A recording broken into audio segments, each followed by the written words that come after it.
Hello, the topic I chose to present is one that's really kind of non-traditional because on the surface of it, it doesn't really look like a modern physics topic. But GPS has been around, for a very long time, and a lot of people don't think about its implications or the implications of modern physics on the GPS technology.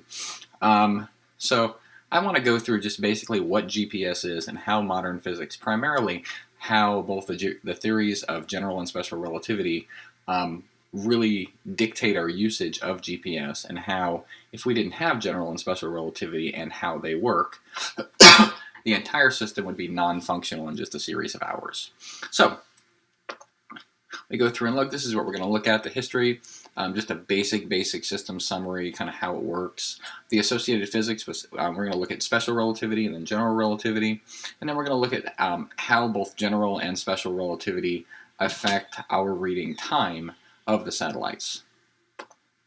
So to start out with, GPS was not always GPS. The first GPS, as it were, system was called the LORAN system, and LORAN is actually Long Range Navigation System, which was used primarily for shipping transactions and really occasional for long-term aircraft missions towards the latter portion of World War II. Compared to the system we have now, where impulses are sent, several times a second, the LORAN system would send one signal every 60 minutes from buoys that were located either on the shore, buoys that were located on the ocean, or small beacons that were on the shore, usually at lighthouses and things like that. Accuracy for it was up to the hundreds of yards, and how it would work is really fairly basic. If you had a ship, let's say it was out in the middle of the ocean, like our small little ship right here, and we'll say he's got, waves and that kind of thing, so that's cool. And then we have some buoys that are all positioned out and around, and he can't see any of the buoys, so he doesn't have a visual reference for anything for where he is. Well, what would happen is this particular buoy, this first one, would send out an impulse, and the impulse would contain two pieces of information: the buoy number and the time. Now, based on the buoy number, the ship can determine exactly where that particular buoy is, since the location of the buoys doesn't change. They may move around a little bit on the surface of the water, but overall they don't change. And then the time. The time is important because we know the speed at which the wave is sent from the buoy to the ship. The speed is the speed of light, and we'll get over that. We'll get through that in just a minute, so we can go into a little more detail as to what that is. So what'll happen is, excuse me. What'll happen is the impulse from the buoy will be sent and received by the ship. But the only piece of information that will give the ship is where the ship is anywhere on this particular circle. So the ship could be here, ship could be here, ship could be here. You don't really know. So all we know is what the particular distance is from that buoy. So that works out. But if you want accuracy, not such a good thing. So then what we do is we introduce a second buoy. What the second buoy does is it narrows it down to either this point here or this point here. Because remember, we're not looking at spheres right now. We're only looking at a two-dimensional plane. So essentially what would happen is now we're narrowed down to this point and this point. So what we need is another buoy to narrow it down even farther. So what we do is we induce a third buoy, and when we induce this third buoy, that gives us the only point where all three intersect, which is right here, which must be the location of your ship. A thing that's very interesting is a reverse version of this technology was used in World War I for location targeting. So essentially what would happen, and it was very similar to echolocation in bats. It wasn't as accurate because the speed of sound, while pretty consistent, it varies based on terrain and things like that. But essentially what would happen is if you had different sensors that were placed out in the field, here, here, and here, And if a gun was fired from somewhere within these sensors, you could measure the amount of time it took for the sound to be received by one versus the other versus the other. This is actually a theory called trilateration. So we'll get into that in a little more detail, but that's just kind of the basic idea, and it was really ingenious for its time because, and especially the Germans, they really had no idea how a lot of their hidden guns were being hit. But it was because special forces were simply putting sensors out, and the sensors were telling the Allied troops where to blindly aim. So it's really cool in that regard. So, the modern GPS system was launched by the U.S. military in the 1970s, but it was only made available for commercial use in the 1990s. It's currently maintained and owned by the U.S. Department of Defense. But, and here's a little interesting side piece, it's not currently involved in national defense, but up until the year 1990, it was involved in U.S. defense. What I mean by that is there was a particular plan by the military. This was released by the U.S. Freedom of Information Act, where there was a plan in place where if there was ever a large world war, because so many countries relied on the use of the GPS system, if there was ever a large world war, essentially a switch would be flipped, which would just start randomizing the times that were being sent from the GPS satellites. And at that time, even though commercial applications didn't use GPS technology, other militaries did.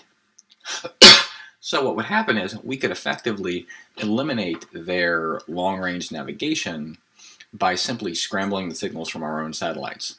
And if it was a known code, then it could have been broken by them eventually, but it would be very, very comparable to like the Enigma code machines with the Germans during World War II. It was very, very difficult to break that code. So, essentially, that plan was squashed in the 1990s because when commercial use came up, GPS really just kind of took hold, and it's such a major part of global infrastructure now that really messing up the GPS system for some sort of national advantage really wouldn't be to anyone's benefit in the long run. But the system does consist of 24 primary satellites, and the satellites kind of give a basic appearance like this, but we'll go into more detail of exactly how they're up in space. And there are several backups. I think at last count, there was either 6 or 8 backups. This is really kind of a cool concept. Okay, so to move on. So, like I said before, there are 6 primary satellites. These 6 primary satellites are in 6 orbits. A lot of people think that they're in geosynchronous orbits, which means that the same satellite that's over your house is always going to be over your house. But that's not quite the case. The orbits are about 55 degrees off the equator. So what that means is if you have a sphere such as the Earth, you have one going in this direction, one going in this direction, and another one going in this direction. So, if you look at this particular picture, it looks a little bit busy, but essentially that's all it shows. So in orbit at any one time functioning, you'll find 24 satellites, 6 orbits, 4 per orbit. That makes it so at least 4 of them are visible at any one time, but usually it's closer to 6 that are visible. The satellites will travel at about 20,000 kilometers in orbit, and that's relevant when we get into some of the calculations. Satellites travel at about 14,000 kilometers per hour, and that provides for a circumnavigation of the Earth once every 12 hours. So that's really pretty fast. Now, as far as speed of light, 14,000 kilometers an hour is not super fast, but as far as we go, it is. And it's enough to induce a small error that we do need to correct for.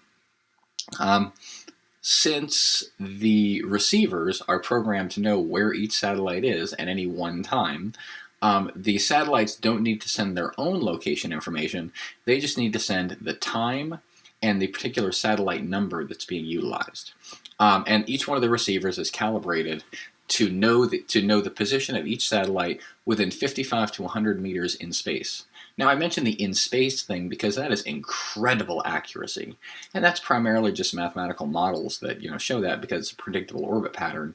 But 55 to 100 meters in space is huge. Like, not huge big, but like huge, like it's a big deal that they can be that specific. So keep in mind that if your GPS unit were to become wonky, that's where the issue is going to come in. If it doesn't know where the satellites are, the whole technology just falls apart from the beginning. So the signals that are sent, there's two primarily. The signals that are sent are at the speed of light, and the speed of light is 2.99 times 10 to the 8th meters per second. Some people will round that up just to 3 meters per second, but call it a habit.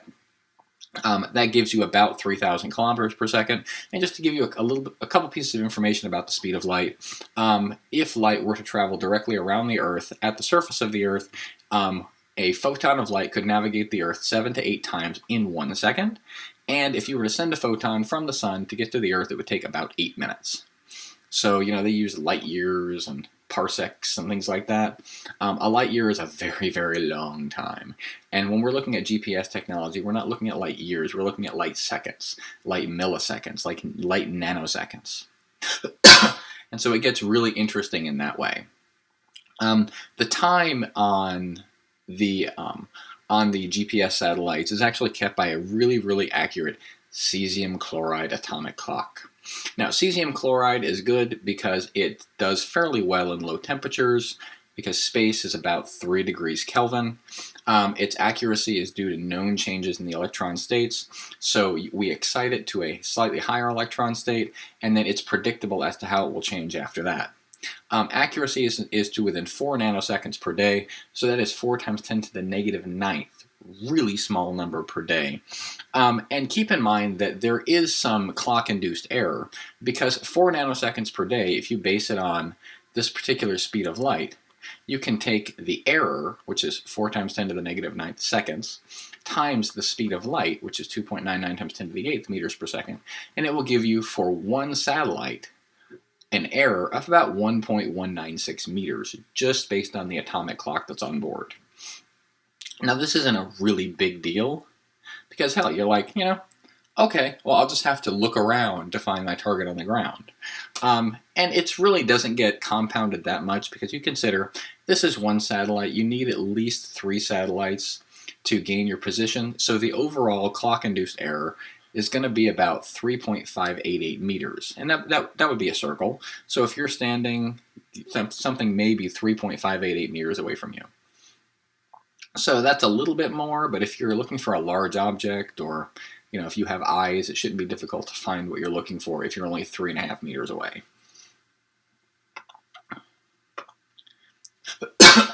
Now, how the system works. GPS systems use something called signal trilateration. Now, this is not unlike the system the low-RAN system that's used, but keep in mind that there's really 2 different GPS systems out there, and a lot of people don't realize this. Most cell phones don't have actual GPS. Most cell phones use more of a 2-dimensional trilateration system, and the trilateration system will essentially do this. It works just like the low-RAN system, because the cell towers are in the same position all the time. The data is downloaded to the phone as to where the cell towers are. And if we go, and if this is the phone, these are the cell towers, and I am not one who draws, sorry. And these are the cell towers. Essentially, you can take the same thing. The wave is received, wave is received, wave is received. It produces a hyperbola, hyperbola, and another hyperbola, and this is your position. That's the reason that a lot of people that use GPS on their phone, it does eat up a lot of battery and use a lot of data, because it requires a continuous data stream. But we're not here to talk about cell phone GPS. We're here to talk about the space type GPS, because things that are in space are cool because they're in space. So, to use the modern satellite-assisted GPS, it utilizes a 3-dimensional system based on satellites, obviously. So, we'll just go through how one would find a position. So you start out with, you are located right here, and your GPS picks up a signal from this particular GPS satellite. We can call this satellite 1. So when your GPS picks up the signal, it then says, okay, I know the position of this particular satellite because I have it in my database, and it's been programmed. Everything's good. But I determined that I'm 12,000 miles away from that particular satellite. That would put me anywhere in the radius, or on the surface of this sphere, because remember, now we're in a three-dimensional environment. So since I could be anywhere on the surface of the sphere, that really didn't give me that much more information. So then I find a second satellite. When I find a second satellite, the only place that I could be is anywhere where the spheres merge together. And this forms another circle. But the circle that it forms is really, really large, and so it's narrowed down, but essentially you could be anywhere in a three-dimensional plane. Now, if GPSs were better at this point, then what we could do is we could say, okay, you must be on the surface of the Earth as opposed to floating around in space somewhere, so we can narrow you down to just two positions, one here, one here. But you don't want the GPS to say, oh, are you here or are you here? So what we do is we connect to a third satellite. A third satellite gives you an appearance just like this, and that produces two positions based on the first circle that we had formed and then the second circle that we had formed. It gives you two possible positions, one here and one here. Now keep in mind that the GPS satellites are all visible from you, and you can't see, they're not going to give you an appearance through the Earth because you require a direct line of sight. So one of these positions is going to be out in the middle of space. So the GPS can toss out that position, assuming you're not Sandra Bullock floating around outside a space station or something, and it can tell you exactly where you are. A lot of GPS systems will get a fourth point just to correct for clock errors or to give you a more precise position, but 3 is the minimum that's required. So, Einstein has two different relativity theories, and they're both really, really cool. The reason we have to consider relativity is because of the extremely fast nature of the satellites. They're traveling at 14,000 kilometers an hour around the Earth, and they're up in altitude. They're hanging around at about 20,000 kilometers, which means their gravitational forces are notably different than they are here on Earth. Without relativity, the clocks on the satellites would wind up being anywhere between 7 and 45 milliseconds off after about a day. And if you if you multiply that by the speed of light, the GPS system would be essentially useless within hours. There are two different theories of relativity we're going to discuss, because there are two. They were both developed by Albert Einstein. The first one in 1905 while he was still working in the patent office. This is special relativity. And special relativity pertains to observers that are in uniform motion. And that would be uniform motion relative to each other. So things that are both moving, they're both moving with adequate relative motion towards the other. And that's essentially pertaining more towards the speed of light than anything else. And the second thing is general relativity, and general relativity pertains to observers which are accelerated or in varying gravitational fields. And we'll get into more details as to what they are now. So, special relativity says that all physical laws are the same despite the velocity. So what that means is the speed of light is always the same, independent of the velocity of the observer or the source of light. Now, there's a particular example that was given to me by a physics professor that will remain unnamed, and it was a really, really cool example. It was, let's say you have a really small man, and this really small man is hanging out on the tip of a bullet. Okay, that's a really, really bad bullet, and here's my really small man. This really small man has arms, and I'm not really good at drawing a flashlight, but he has a flashlight, and he is shining the flashlight.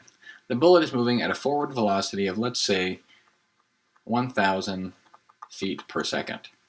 If the bullet is moving in this forward velocity at 1,000 feet per second, and the little man turns on the flashlight, how quickly is the wave going to move forward, or is the photon going to move forward from the little man?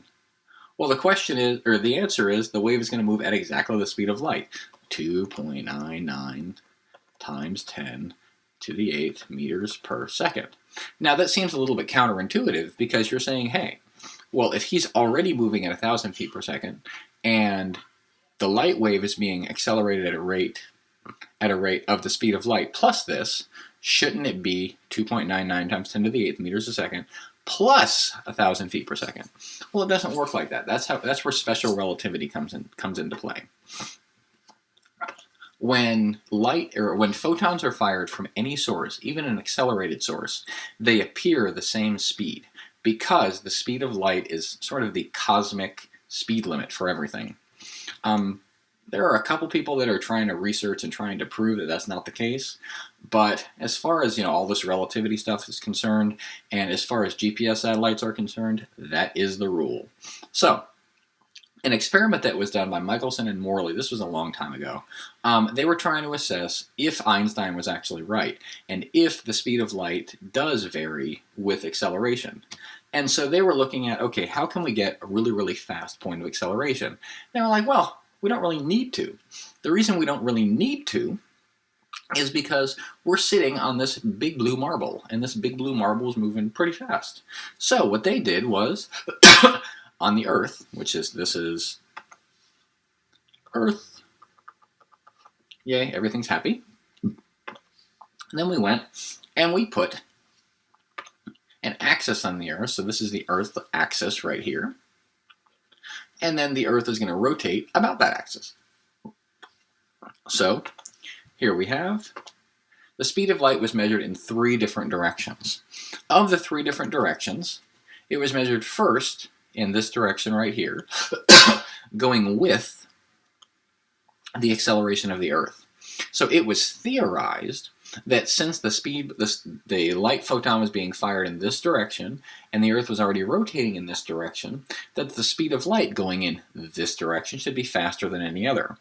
Turns out it was 2.99 times 10 to the 8th meters per second. I know, I don't want to, spoiler alert here, but and then they said, oh, well, okay, that's cool. But then they took the speed of light and they fired it they took light and they fired it in the opposite direction. And they said, oh, now we're going to get you now. We're not only going to fire a photon in the opposite direction, but it's going to be going in the opposite of the acceleration of the Earth. So that's going to be a problem, since the Earth travels, if you're on the surface of the Earth at the equator, you're traveling at a little over 1,000 miles an hour. And I know you're like, oh, doesn't feel like, I don't feel the wind whipping through my hair, and it's because you're traveling relatively. It's just like you don't feel like you're going very, very fast if you're in a moving car. But you're not moving relative to the car, but you are moving relative to the ground. But you're inside the environment, the closed environment of the car. So then they measured the speed of light one more time by firing a photon from south going to north, and firing from south going to north. They expected that this would be sort of the control, because everything is moving relative to itself. What they found was all of the samples resulted in 2.99 times 10 to the 8 meters per second, which means that is the speed of light despite velocities, despite being fired in a direction of acceleration against a direction of acceleration. But this is going to come back in a little bit more detail in just a minute, because this is going to come back with a problem, but Einstein thought of that one too. So, there's 2 different aspects to special relativity. The first thing is time dilation. And time dilation happens when objects move at an increased velocity and they appear slower from an outside perspective. So why would that happen? Essentially what happens is, there was a couple of really good movies that were made with things like this. And my favorite is an episode of Stargate SG-1. And in Stargate SG-1, the SG team opened up a wormhole that was really close to a black hole, which caused really greatly increased acceleration because of the increased gravitational forces. So, from the outside, it looked like everybody was moving very slow, like me on a normal day without coffee. But from the inside, everything appeared to be completely normal. The reason that happened is because you take that atomic clock that we had. Essentially, how an atomic clock works is there are particles that are moving, and the particles that are moving at a known oscillatory frequency. So we know that the particles are going to be moving from here to here to here to here to here to here, and it's a given length because we set the length. And we know that for every oscillation of a particle, every certain number of oscillations is going to give us a unit of time. So let's say if 1,000 oscillations equals 1 second, we can measure the amount of time, or we know that the amount of time, if this goes up and down, up and down, up and down 1,000 times, it's been a second. But if you take this particular atomic clock and you throw it really fast, let's say, 14,000 kilometers an hour, because that's the speed that the GPS satellites travel at, you're then going to get something that looks like this. Well, that's different. So, since this particular GPS clock is moving in a velocity, what's going to happen is now you have that particular photon or that particular particle that's being fired, and it's being fired in this direction. But with it being fired in this particular direction, the target is moving. So when the target is moving, the photon has to travel the complete distance of the hypotenuse of this triangle. Now, as you can see, I'm not expecting you guys to do the math with this, but as you can see here, the distance between this, so distance x, and distance d here is notably different. So, from our perspective, if we're looking at a clock, and that clock is traveling at, say, 14,000 kilometers an hour, it's going to appear that the clock has slowed down because each particular oscillation is going to occur a lot slower. So, from our perspective, in this particular example, the distance from here to here versus the distance from here to here is about double or maybe over double. And since it's double or nearly over double, it's going to look like the clock has slowed down by at least half. And we're going to be calling the little man on the satellite saying, hey, I think your clock is broken. And he's going to be like, no, looks fine to me. And when he says your clock is broken, he's going to be saying it very slowly as well. But this is kind of a moot point because, telephone signals are going to travel at the speed of light anyway. So it's going to be subject to the same thing. So, as we continue on, this particular change can be predicted, and it can be predicted based on Einstein, go figure, gotta love Einstein. And it's in this particular formula. This particular formula shows perceived time is going to be from outside, and actual time is going to be the actual amount of time that passes from the perspective of inside this system. Okay? So, 1 minus v squared, that's the velocity squared that you're actually traveling at, divided by c squared. C is the speed of light, and if you don't remember, the speed of light is 2.99 times 10 to the 8th meters per second. And this really doesn't appear that it would make that big of a deal, but it does make a very, very large difference. And we'll get into exactly how much of a difference that is in just a little bit. So, the second thing is length contraction. And length contraction is not a real big issue with GPS unless what you're examining is in that atomic clock, unless from an outside perspective you're actually examining the particle moving as a part of whatever the oscillation is. Now that really comes into play because whenever you move at greatly increased velocities, what's going to happen is things that are long are going to appear a lot shorter. So if we're watching that particular particle travel from the emanation point to the detector, it's going to appear that the distance that the particle has to travel is a lot shorter. But it's going to take the same amount of time. So it's just going to look very strange from our perspective. So, if we look, now we have to use Klingon starships because, you can't be Federation ships because Federation ships aren't going to be going around and firing photon torpedoes at other things. So, let's say we have these 2 Klingon starships. And of the 2 Klingon starships, one of them is going to be a stationary ship, and the other one is going to be traveling at about 50,000 kilometers an hour. Now, I know 50,000 kilometers an hour isn't quite warp speed, but what you have to remember is these are not Federation ships, and the Klingons have stolen everything from everyone anyway. So, it's okay.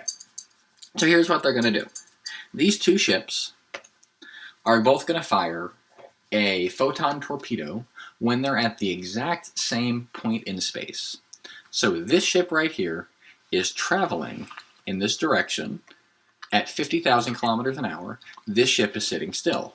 When they reach their same point on the x-axis, they're both going to fire. So it looks like they're sitting still, but this one's moving and zipping along, and when it just happens to be exactly next to this one, it's going to fire a photon torpedo. So what's going to happen? Well, when it does, they're both going to make the wonderful, the scream pew pew sound. And when we fire that particular torpedo, the torpedoes are going to travel the exact same speed. So, exact same speed. But, and here's the thing that's really, really cool. We said that photons, which is light, must travel at the same speed despite where they're originating from. So this then begs the question. If this ship is moving forward at 50,000 kilometers an hour, and this ship is being stationary, and they're both firing something with a velocity of 2.99 times 10 to the 8th meters per second, if this one were to stop moving all of a sudden, shouldn't it see its photon be moving away from it at a faster speed? And the answer to that is no. The reason it doesn't is because of this length contraction. Essentially, what happens as an object begins to travel at extremely high speeds, everything looks like it's contracted. Time is contracted within the system. So from the point of the Klingon Star Cruiser, and just for the record, I was trying to find a battle bagel, but that just wasn't able to find one. That's a very poorly drawn Klingon. So, from the perspective of inside the Klingon ship, the photon torpedo is traveling at the normal speed. From the perspective of the stationary ship, the photon torpedo is traveling at the normal speed. And if you were sitting on the photon torpedo, you would say, wow, that ship behind me is following me pretty fast compared to the other ship over here, but both photon torpedoes would be traveling at the exact same speed. And good thing here, this is also very, very predictable by this particular calculation. The perceived length equals the actual length, and perceived, once again, is pertaining to the outside, or travelers not moving at a velocity, and the actual length is what things are actually moving inside the system, times the square root of 1 minus v squared over c squared. So that looks very, very similar to the last one. So general relativity. General relativity is a concept which is not so much as easy to grasp because I think a lot of people aren't as familiar with light waves. But the general idea for general relativity is not one that's super complicated. So when we look, essentially general relativity says that acceleration is not discernible from gravitational force in a closed system. So a closed system would be you in a box, can't see what's going on outside, you can't feel wind blowing, you can't see trees pass, nothing like that. So if you were to be placed in a box on the outside on a sunny day just like this, and you were to fire a cannon, the cannon would go up, be affected by gravity, and the cannonball would come back down. But let's say you were in outer space in this fancy schmancy spaceship, and you were to be accelerating in this direction and fire the same cannonball. Cannonball would go up, fall down, and you'd be in a spaceship, so it would probably crash the spaceship and you'd die. But before it would crash the spaceship and you would die, the cannonball would land, everything would be normal, and you couldn't tell whether you were in a gravitational force or if you were in a spaceship that was accelerating. So we're not often going to be, launching cannonballs inside GPS satellites. So how does that pertain to us, here in the real world? Well, how it does is wavelengths travel at different distances based upon their acceleration. This is utilized in the Doppler effect. So essentially, if we were to have that same spaceship, this guy back here, the same spaceship right here, before we crashed it with the cannonball, same spaceship, and then we had two different waves fired by two different people. This wave that's fired by this guy, we can call him guy A, and this guy over here, guy B, because their parents, they had the same mom, and they A, B, C, they had a lot of kids. It's cool. So anywho, guy A here, what he's going to do is he's going to fire a photon towards guy B, towards the back of the ship here. And when he fires a photon, it's going to look like this. So the wave that can be seen is going to be compressed slightly because it's being fired against acceleration. And keep in mind that our acceleration in this particular example is acceleration in this direction, which is going to cause a force in this direction. So it's going to be just like, it's going to feel like there's gravity right here. So the wave that's fired is going to be long, and then it's going to get more compressed the more it gets down. And that's a very, very bad wave that I drew, but you kind of get the point. So we'll get rid of that one wave. And so then Mr. Guy Photon B is going to fire another photon going from this direction up. When he fires his photon, the photon, it appears a lot wider, but kind of ignore the amplitude. But consider the fact that the distance between the peaks now is going to be a lot farther. The distance from here to the distance from here, and the distance from here and the distance from here are notably different. So the peaks, or the frequency, is going to be different in each one of these particular waves. In this particular example, as the wave becomes more compressed, it's going to be shifted more towards the blue end of the spectrum. And in this particular example, as the wave stretches out, because it's moving with acceleration with the ship, it's going to be moving towards the red end of the spectrum. So this is really going to come into play when we start looking at signals that are sent from an increased orbit. So since waves are traveling from a satellite, which has an area of low gravitational force, this little man right here, and they're being sent towards Earth, the waves are going to be compressed. So they're going to be working with gravity, and since they're going to be compressed and working with gravity, they're going to appear to us from the outside to appear shorter. So the implications of everything that we talked about, well, if relativity wasn't a factor, if satellites weren't moving at 14,000 kilometers an hour at an altitude of 20,000 kilometers, then we would only have to consider the clocks. And if we only consider the clocks, well, we have 4 nanoseconds each, 3 satellites that we have to use minimally, 3.588 meters. Not too bad, and that would be the radius of a circle, so, not too horrible. But when considering relativity, the clocks, because of special relativity, are going to appear to run 7 milliseconds slower. Okay, 7 milliseconds, that's a little bit of time, but, it's here and gone. Who notices? And then when we take into account general relativity, the clocks are going to speed up 45 milliseconds a day. So general relativity is going to cause them to slow down, or special relativity is going to cause them to slow down, and general relativity is going to cause them to speed up. So if we add those together, a -7 and a +45, that means that due to relativistic concerns, the net clocks appear to run 38 milliseconds faster per day.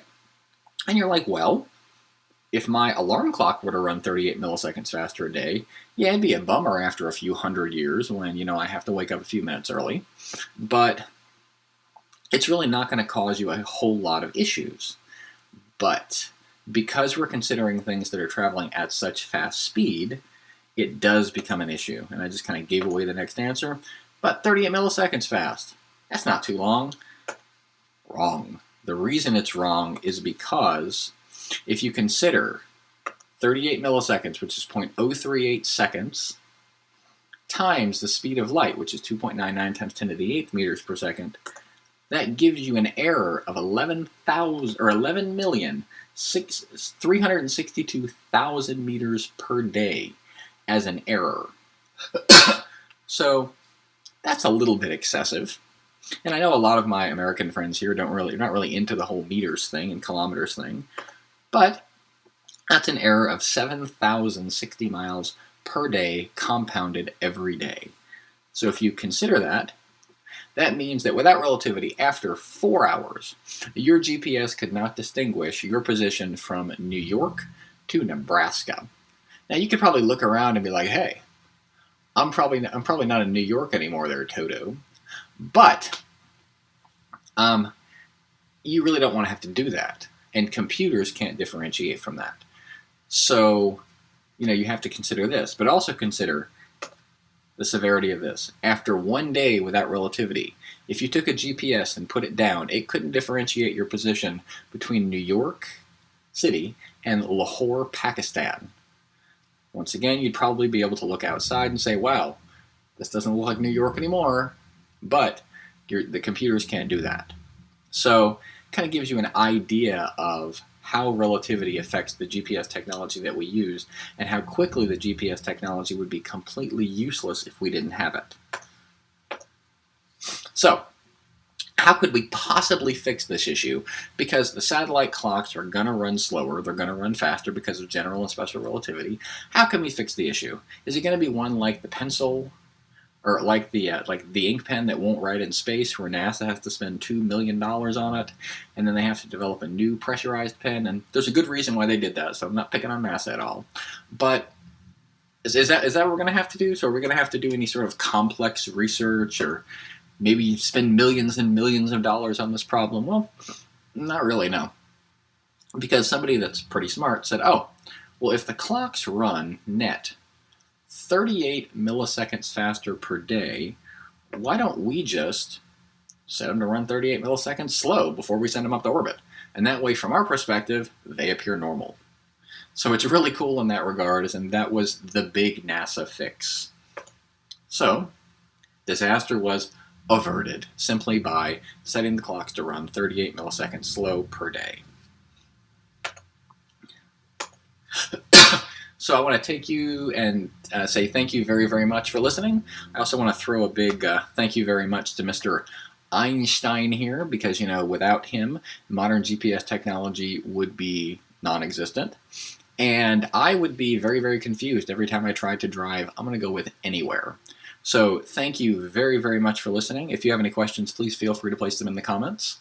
Also, if there's anything you think I could have done better, or anything you think I could have changed, please put it in the comments. Thank you very, very much, and you have a great day.